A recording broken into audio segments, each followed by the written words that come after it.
How many are blessed today?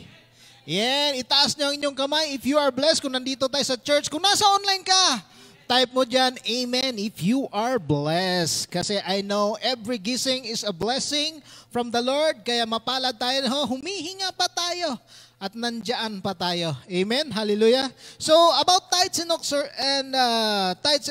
exhortation, I would like to share to you the verse in Luke chapter 6.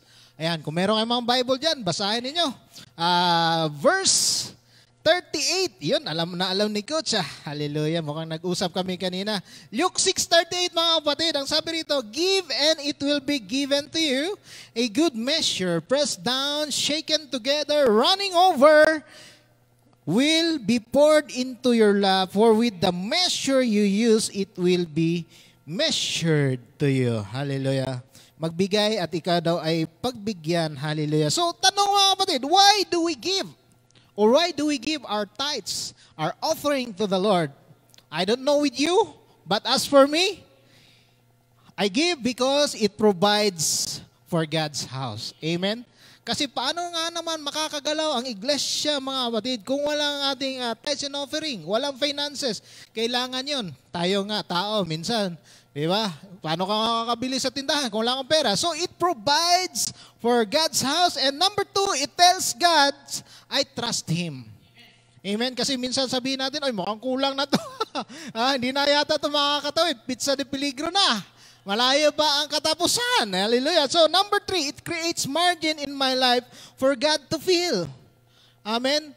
Ibig sabihin nun, magbigay ka para ikaw na naman ay paglalagyan ng ating Panginoon. Kasi sabi doon sa Luke 6:38, di ba? Kung ikaw ay magbigay, kung ano yung binigay mo, yun din ang ibibigay. Siksik-liglig, umaapaw, di ba? And it will pour out into your lap. Yun yung sinabi doon kanina. And pangilan na ba tayo? Number 4, sige, number 4. It reminds me that I am not the source of this. Amen. Kasi mamaya sabihin mo, because of my strength, because of my work, kumikita ako. Hindi, kapatid. Kung walang kalakasan mula sa Panginoon, ay wala tayong magagawa. Amen. Kaya mapalad tayo. Kasi di ba minsan, nangarap tayong mag-abroad na sana, Lord, pag-abroadin mo lang ako.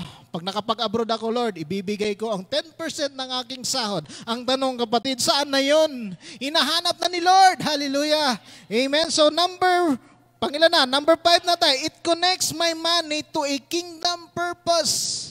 Yung pera daw natin nagagamit for the kingdom purpose. Ano ba yung mga purpose na yun? To reach out those souls na hindi pa nakakarinig sa magandang balita. At pangilan na, pang-anim, it transforms my money into a seed. Amen? Pag sinabing it transforms my money into a seed, ibig sabihin, nagtatanim tayo para sa ikakalago ng gawain. Amen? Hallelujah? And lastly, it lets everything in my life know that I put God first in my life. Nalalaman ng tao na kaya ako nagbibigay kasi pina-priority ko si Lord. Kahit nakulang na tayo sa pera, kahit nasabihin natin na mukhang negative na naman ulit, I put God first. Because I know blessings will come later on. See, tithing, mga kapatid, is not an act of generosity, but it is an act of obedience. Bakit? To give my first and the best to God. Kasi, sabi niya doon sa kanyang command, di ba? Give, and it shall be given to you. It's a command. Hindi yun sinabi na, dahil galante ako ngayon, nanalo ako sa loto. Grabe, no? Loto kagad. Amen. Magbibigay ako. No, but it is your obedience to give back to the Lord, to give back to the one who is the source of everything. Kaya tayo nagbigay. Kaya yung mga nasa online, maawa kayo. Yung ating, anong tawag nito? Union Digital Bank, tinitingnan ko every Friday ng hapon, mukhang walang pumapasok. Yan, panawagan, ha? Open muna, kasi mamaya sabihin mo, Coach, hindi talaga pumapasok yung nilalagay ko. I-open nyo muna yung inyong GCash siguro dyan, or kung anong yung app ninyo. Tapos, i-scan nyo yung mga kapatid, yung mga QR code. At doon papasok yung ating tithes and offering. Sa mga nasa online yon. Sa nasa online, on-site, meron tayong basket dito. Amen. Kaya kung handa na tayo magbigay para sa Panginoon. Amen.